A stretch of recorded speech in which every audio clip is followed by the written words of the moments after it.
many people, the sun is more than a source of life and light. The tan makes you look sexy and glamorous and thin, too. It contours the body. Kate White is editor-in-chief of Cosmopolitan magazine. Who it is. Partly because of the fashion aspect, young women are drawn to tanning beds. In some cities, there are more tanning salons than Starbucks or McDonald's. 1 million, mostly young people, tan indoors every day, spending $5 billion a year. But the World Health Organization this year stirred up controversy when it classified tanning beds right up there with the sun as a definite cancer risk. 2020 partnered with Cosmopolitan magazine on a joint undercover investigation. We visited salons across the country to see how employees would handle health risks with customers, especially cancer. And I heard recently, like, something about indoor tanning causing cancer. Is that something I have to worry about with these? Well, that's burning. It's the same as being outside. If you got a sunburn in here, it wouldn't be as bad. People think that they're not at risk when they go for a short period of time into a tanning bed as opposed to laying out in the natural sun.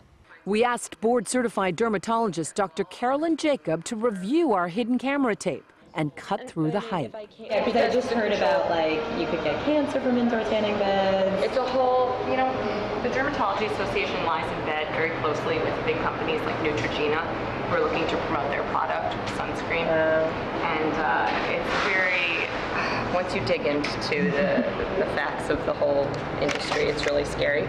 But we really don't have anything to worry about. Okay. So what does the doctor recommend? Don't take your medical advice from someone who works at a tanning booth. Ask your dermatologist. Okay.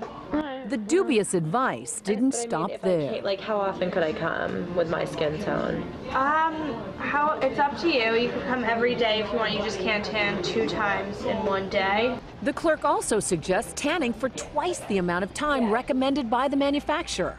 Our tester questions that. So fair, week 1, 3 minutes, but is that... I mean, like, that won't give you any color at all. Okay. Well, that's frightening.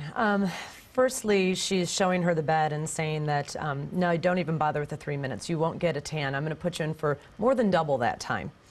The other thing is she told us she could come in every day for tanning. That is really going to damage the skin. What is the number of minutes that is a safe exposure to a tanning bed? 0. Because UV damage is cumulative. In their defense, several salons told us they work hard to tan people in a non-burning fashion. Another said, everyone knows we can live with moderate UV exposure.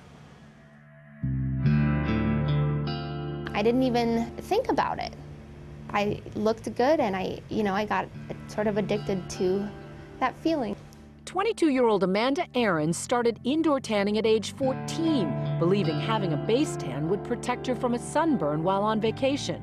She'd eventually tan 4 or 5 times a week. One day, she noticed a strange mole on her back. It was scary because they, tell you, we found something. What did you do? Well, my whole family went to the dermatologist and she sat down and told me, like, we found melanoma. Amanda was diagnosed with the deadly form of skin cancer, melanoma. She was only 19. Of course, I was scared to death. I had to keep telling myself, I'm young. I can get through this. All skin cancers are on the rise. In fact, melanoma is today the most commonly diagnosed cancer in young adults 25 to 29. Yet many of the salons we visited made it seem as if tanning is good for you. That's actually healthy for you because it produces a lot of vitamin D, makes your bones strong. Actually, the big thing now, like if you go on like abc.com or anything, there's this huge new thing. You ever heard of like Dr. Oz? Yeah. So his new thing is that everybody should get, from tanning you get vitamin D. It's not just salons who tout Dr. Oz's support of vitamin D. The Indoor Tanning Association highlights him on their website. So does he actually endorse indoor tanning? The tanning bed's a terrible idea for just getting vitamin D. All the data that we're seeing continues to reflect an increased danger of lying in a tanning bed. Dr. Oz said, my view is no one should indoor tan. Really? The safe level of indoor tanning is 0. Daniel Humiston owns a chain of salons and is head of the Indoor Tanning Association. See, I think I'm surprised because, you know, Dr. Oz has been a big advocate of ultraviolet light exposure. I won't let my own kids go to tanning salons. If your goal is to get vitamin D, which is a very admirable goal, take the pill or go out and get real sun. A few minutes of natural sun, says Oz, can't be duplicated. Not according to the industry, which claims tanning beds are safer because of their controlled environment. And Humiston insists, despite new warnings, there's no conclusive proof that indoor tanning increases the risk of melanoma. The American Cancer Society warns that people should avoid tanning beds altogether, period. End of sentence.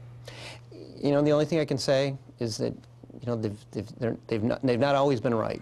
Then there's the issue of our first-time tanners being told they could come every day to tan. I would be discouraged if I heard that they were taking someone that just had never tanned before and had said they never tanned before, and they'd recommended beyond where they should be recommending. Is there something beyond discouraged? I mean, can't the tanning industry do something about all this misinformation? If it's as prevalent as what we're finding out through your investigation, you know, maybe we could do a better job. What do you say to other young people who think, you know, there's no link from tanning beds and cancer? I show them my scar, because there is. They just really don't know the true dangers involved with tanning beds and what it can do to you for the rest of your life.